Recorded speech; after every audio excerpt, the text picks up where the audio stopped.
బృందావనం నుంచి కృష్ణుడు వచ్చాడే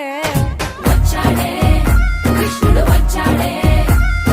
యమునా తీరాన ఉన్న రాధను చూశాడే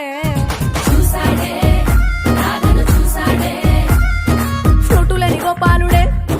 సూటు వేసే భూపాలుడే మీసమొచ్చిన పాలుడే మాట వెంట పడిపోవుడే కటిక చీకటిల కన్ను కడతాడే వెన్న ముద్దలని వెంట పడతాడే కోల చేస్తాడే కాలం వేస్తాడే మాయలోడు వీడే హై బృందావనం నుంచి కృష్ణుడు వచ్చాడే